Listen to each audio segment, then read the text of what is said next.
What's up, nation? Really appreciate everybody for tuning in. Hey, it is what it is, the off season, so you get articles to come out, and we got to talk about it. We got to talk about this Cowboy Nation and multiple conversations. They had the 3 Dream Trade article to come out. Shout out to them for that article. Good stuff. And then they also talked about Tyron Smith. This could be his last journey, his last walk, his last time playing with the silver and blue on. And also, the other thing that I want to talk about is the Joe Fiben being a sneaky good hire this offseason. And let's start off by the 3 Dream Trades, that article. And everybody knows that I love objectivity. We love the fact when we think about it, looking at it from the opposite view of things, not looking at it just as the Cowboy players that we have on the team now. Nevertheless, number 1 dream trade, or number 3 dream trade, and they're going to break it all the way down to number 1. Number 3 would be going out there and snatching up a Kyle Rudolph. He wore 82, so I don't think that he will be able to wear number 82 for the silver and blue. But he wore 82 over there in Minnesota land. Now, he used to average anywhere from 80 to maybe 90 catches a year. Last year, he only averaged he got to 3 catches a game, basically. And he wasn't a real major factor. Collectively, he was right at the range of 36 catches a year last year, and he still was able to punch it in the red zone, money zone, green zone. Will he be a guy that takes snaps away from, dare I say, a Blake Jarwin? Let me know, because he do have some experience. And remember this, you got to have experience on the next level. You got to. So regardless of how we look at it, we can say to ourselves, hey, Jarwin is good and all, but would you entertain a Kyle Rudolph, red zone, money zone, green zone?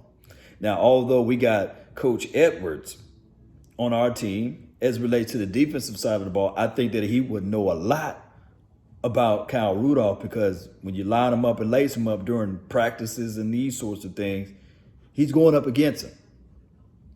Let me repeat, he's going up against him. So, and the Minnesota Vikings, they did pick up a Irv Smith Jr. Shout out to him. He was one of the dogs a couple of drafts ago. He was one of the dogs out there. I liked his skill set. I love what he brought to the table. So they may be moving on from him. They may be moving on from Kyle Rudolph and elevate Irv Smith Jr., which I can say this, not a bad move. Nevertheless, I want to know how you guys feel about that. Or do you roll out with the Blake Belldozer and the Blake Jarwin administration? Maybe you give Schultz another year, real good look at Schultz and whoever else we will have in this training camp / preseason, whenever that started to kick off. And the number 2 dream trade scenario or pickup, basically, or acquisition to pick up this offseason will be a Ryan Kerrigan. For, I want to say, the Washington team. I think he played for them, right? He had 5.5 sacks last year, which one can say, well, hey, that's what D-Law had. He's a former first-round draft pick or second-round pick. Y'all help me out. Post it down below. I'm talking about Ryan Kerrigan. I do like his ability to come off the edge. He got a little, high motor guy. One can argue and say, hey, too many defensive edge rushers is never a problem, right? It's always a good thing to have too many, right? So you never know. In the grunt of a season, you will have to fall on your defensive edge guys that can create pressure, can create turnovers, can get to the quarterback, wreak havoc. And I mean, you look at the confines of this team, I think Tom Sula knows Ryan Kerrigan. And I think the guy plays through the echoes of the whistle. Yes, he had a horrible year last year, and he's getting long in the tooth, but would you guys pull the trigger and pick up a Ryan Kerrigan?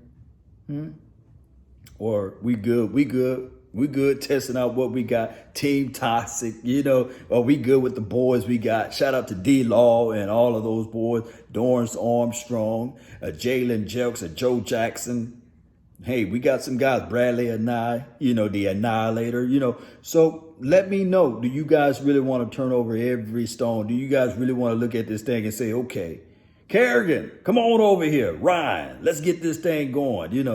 Would that be the sauce this team needs? Remember, player evaluation is 365. Now, their number one acquisition as relates to trade pickup, the coach didn't sign the 5th-year option, so they're gonna let this guy play it out or what have you. So he will be on the market. So do you throw a little coin? Do you throw a little dime Malik Hooker's way? Do you entertain that? I'm gonna tell you this right here, Cowboy Nation. We are already loaded. We loaded in that safety position as it relates to the free. It's just that we having issues and problems with that strong safety, and we just don't know. Let me repeat, we just don't know. We don't know how this safety role is going to look like heading into 2020. All we can go off is what we did last year.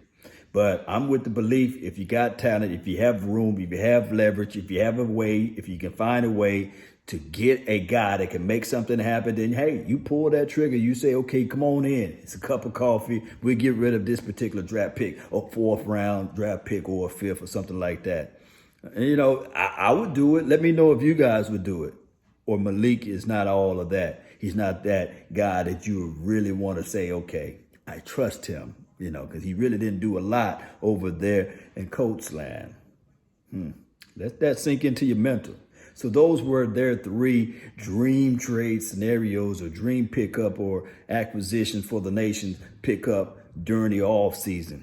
Now, this other point or this other topic, this article, nice article, beautiful article.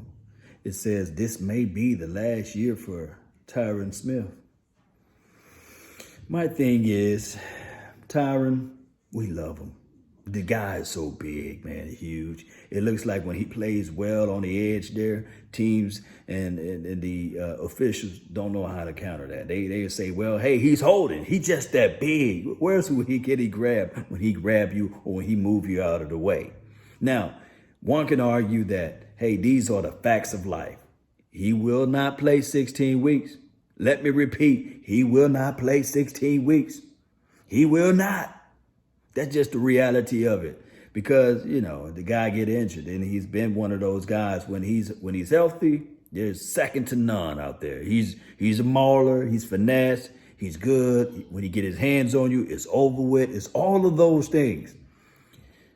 Nevertheless, when we really look at it, will this be the last year, though, of us with that saving grace and mercy with Tyron Smith out there? Now, we had Brian Brothers on the show, and I was thinking before he came on the show to talk, me and Big Game James and also Skywalker Steel with the new field out here, we was thinking that maybe, just maybe, Connor can be that left tackle guy. But he was saying like, hey, don't sleep on Brandon Knight. Pretty much look at it like this. Connor Williams can play center. Now, to me personally, Connor, he got some snaps. He was saying that he got some snaps at the center role. But to me personally, Connor, he's a tackle. I don't see guard. I don't see center because he's so light in the pants. I just don't think that he can drive off the ball and move things out of the way and move furniture out the way. Now, he's very technical. He's very quick with his hands and his hand placement. But I just don't see him. I can't just visualize him as the center. But he had some snaps there, and he could have learned some things from Travis Frederick by playing next to Travis Frederick all of those years. But I have a big reservation on that, and I just don't want to see the Dallas Cowboys next year make another investment on a left tackle, but it could be a situation and a chance that they go out there and say, well, 2 tiers in the bucket, pluck it. Let me just go ahead and draft another left tackle. But in reality, we would love for the replacement to be already on this team, and we would love to see Connor stepping it up and being that person that can play the left tackle role opposed to musical chairs with that situation. We got Tyler Badass. We got a guy that we have drafted to use good draft resources, Connor McGovern. And of course, Zach Martin and those boys like Lyle Collins, they did a good job, man, especially Zach Martin. Nevertheless, this will all rest on the shoulders of Joe Fiben. You know, he had his stint as a head coach. I think it was down there in Miami land. And that other article was speaking on the fact that he could be a sneaky, surprise, good hire for the Cowboys this offseason. Could be the underrated guy that can insert himself in his team and say, okay, this is what we need to do to be consistent.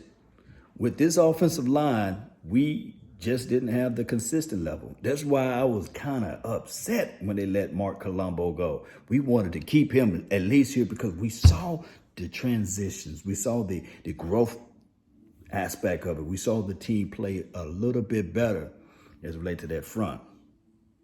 Now, of course, a lot of people say, well, this is the best offensive line in the NFL. But to be actually honest to you guys, we have not been healthy. Good on paper. Matter of fact, I'm lying. Great on paper. But we have fallen into the traps of being injury here or injury there. Everywhere here, there, sometimes it costs us games. Look, we can go back and say this and that about that Jets game last year, and I know. A lot of people say, well, it's Dak Prescott's fault. But by us having injuries and not having the capability of somebody else stepping up and saying, okay, I want this position, it's mine, killed us. Oh, we can go back to 2017, if you know what I mean. Killed us. I just have to say this, Cowboy Nation, we have to figure out a way with this offensive line, a level of continuity and consistency. You got to figure out a way. And hopefully, good old coach Joe can be that surprise guy to help us out, elevate this thing in the right way, the best way, the possible way to get us going in the right direction. Well, we went over everything as it relates to the latest news on the Cowboys. I talked about the 3 dream scenarios of Kyle Rudolph, a Ryan Kerrigan, and also a Malik Hooker, wearing the silver and blue, possibly if the Dallas Cowboys make those type of moves. And we talked about the situation as it relates to this right here, Cowboy Nation. Wouldn't you be happy to see a good bona fide replacement to come in at that left tackle spot? We talked about the coaching situation, the offensive line. For your mind, do you guys feel that could be a sneaky good hire, you see? Post me your thoughts, post me your concerns down below. Let me know how you guys feel about the situation and the scenario. Let's continue to grind and shine. Hit that like button, share this content. Let a friend, neighbor, foe know where to go when they want to tune in to one of the greatest beards in the world, right? Cowboy sports talk and beyond. That's been my time. I really thank you all for yours. And remember, you're listening to nothing but the best. Let's go. I'm out. Peace. Let's go, Cowboy Nation. Let's go get this Super Bowl. That's what I want. That's what I want.